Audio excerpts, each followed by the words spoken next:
Taiwanese opera is the only form of traditional drama known to have originated in Taiwan. The language used is a stylized combination of both literary and colloquial registers of Taiwanese Hokkien. Its earliest form adopted elements of folk songs from Zhangzhou, Fujian, China. The story elements are traditionally based on folk tales of the southern Fujian region, though in recent years stories are increasingly set in Taiwan locales. Taiwanese opera was later exported to other Hokkien-speaking areas. Taiwanese opera is considered as the embodiment of Taiwanese history and tradition because the political identity crisis of Taiwan shaped its development. History. Origin. Taiwanese opera is the only form of Han traditional drama known to have originated in Taiwan, specifically the Yilan region on the northeast. In the early stages, most Han immigrants in Yilan were from Zhangzhou, Fujian, bringing with them the Zhangzhou dialect. Koa were storytelling ballads spoken in Hokkien.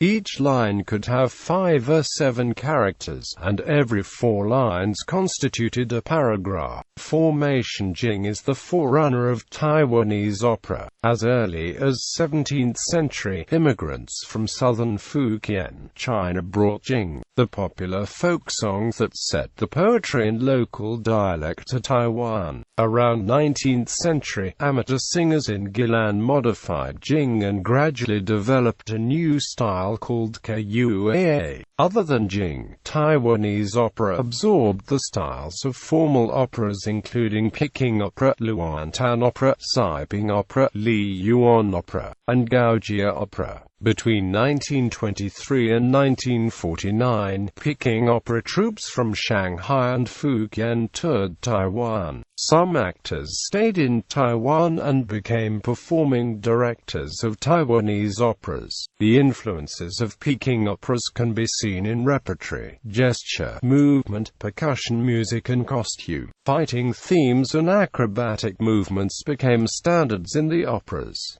Early development. Taiwan was under Japanese rule from 1895 to 1945. In the early stage, Japan government allowed the local customs to develop without much interference and Taiwanese opera continued to thrive. In Ho Yilin's book, Taiwanese Opera, she describes how Taiwanese opera took root in China. She stated, "It's worth noting that in 1928, the Sandler Hsuan troupe, on a pilgrimage to Wu Wang Temple in southern Fujian, performed with great success in Baijiao and Xiamen." In succession, Taiwanese troops such as Nisheng, Yuan, Danfeng, Mudan and Tunyi also performed in Fujian province. After the Pacific War broke out, the Japanese government changed the previous policy and implemented a Kominka policy that encouraged Japanization. During this period, the Japanese government prohibited the public performance of Taiwanese opera, even though many troops were disbanded and Taiwanese opera witnessed its first decline. Local people still tried to perform Taiwanese operas in secrecy. Taiwanese opera, also known as Wangdiao, provided an outlet for Taiwanese people to search for their identity and fight for the in-betweenness of cultural influences of Taiwan, Japan and China. Some dissidents like the Ruiguang theater troupe from Ruifang in northern Taipei Prefecture premiered its own new drama, Japanization for Bad Traditional Taiwanese Opera. This troupe would simply perform new drama, which was a modern variation of Taiwanese opera, with modern costumes. The new drama movement fever finally subsided in 1940, after Taiwan was handed to the Kuomintang-led Republic of China. Taiwanese opera was revived and more than 100 troupes were formed within a year.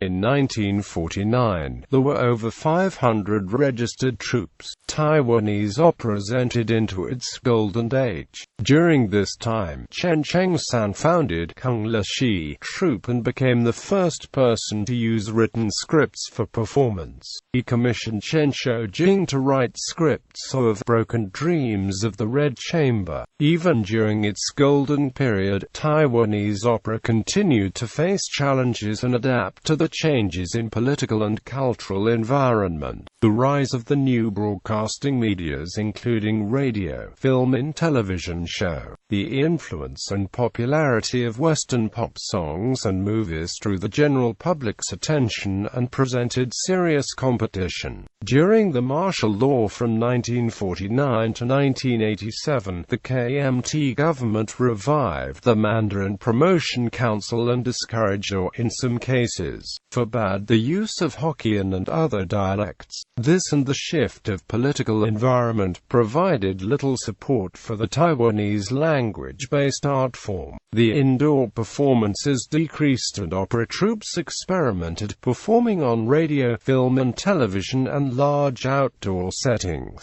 Transformation starting in 1954, Taiwanese operas performed on radios. In 1955, Chen Cheng-san filmed the first white and black movie of Taiwanese opera, Zhu Pin Gui and Wang Bao Xuan, and the premiere was a huge success. In 1962, Taiwan Television was established and started broadcasting Taiwanese operas. In 1982, Chinese television system Taiwanese opera troupe performed in Mandarin. Televised operas are similar to soap operas and greatly increased the popularity of Taiwanese operas. However, certain traditional elements are lost because television shows feature less singing and body movements. In the early 1980s, Taiwanese opera was brought to the television audience, with "You to the Power of Enlohe" as its popular face.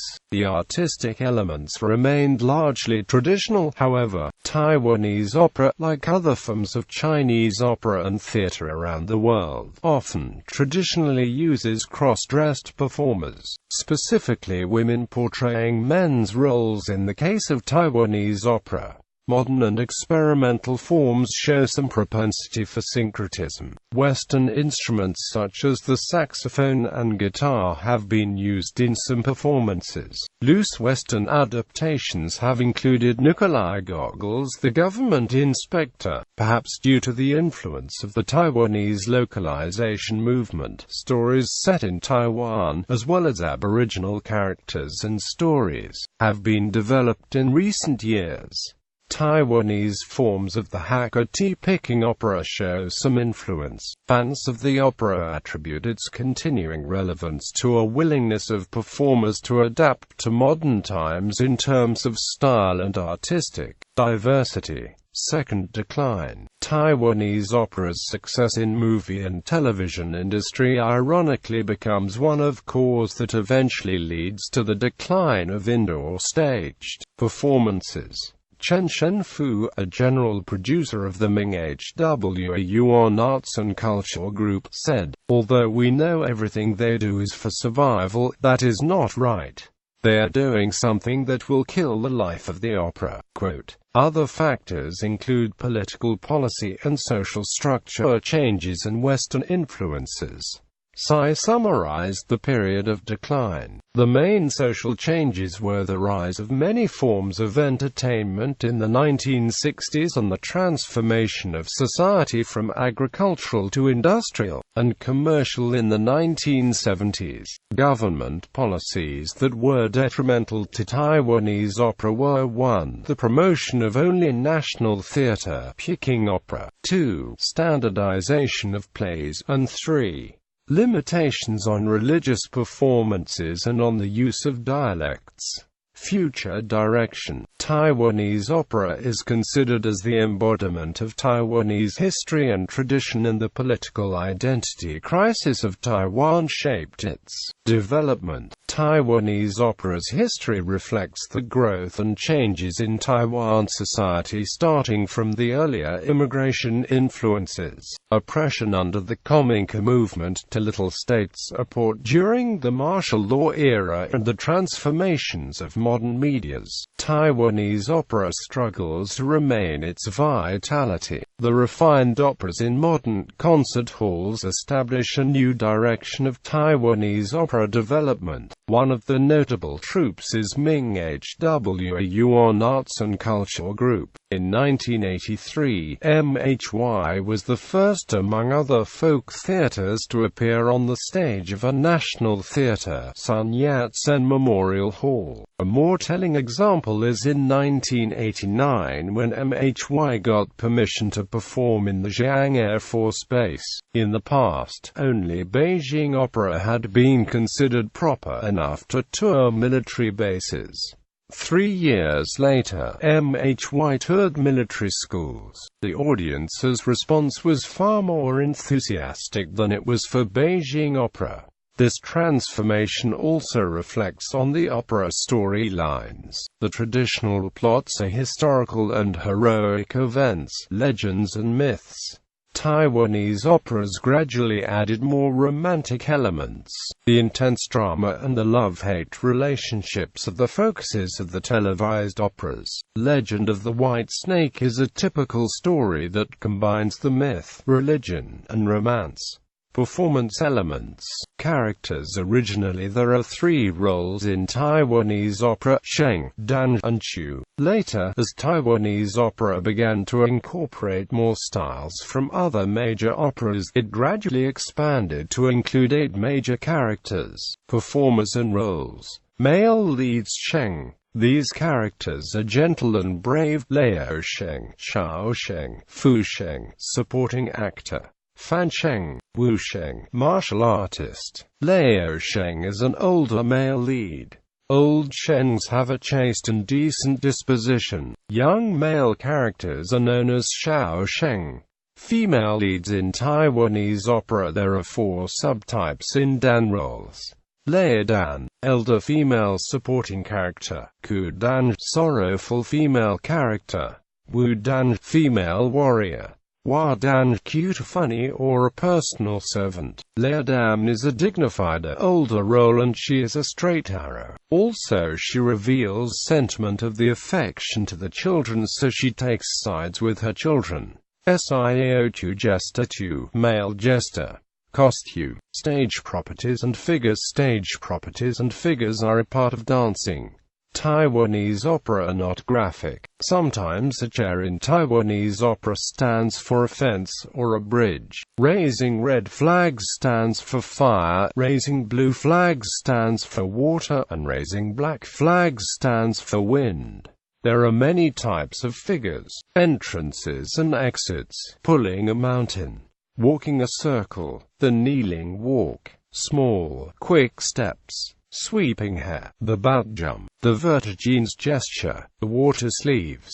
Voices. The most important in Taiwanese opera is the music for voices. Instruments. The use of a wide range of traditional musical instruments in Taiwanese opera. Yehu, Dagangxian, Suona, Jing'u. Performance types. 3-role Peking Opera. The 3-role opera is known as the story of Tifama Zhang Sanlang, performed by 1 clown and 2 female roles, and the plot and the singing are fixed. The 3-role Peking Opera is simple and does not have official stage. The stage is built before the performance.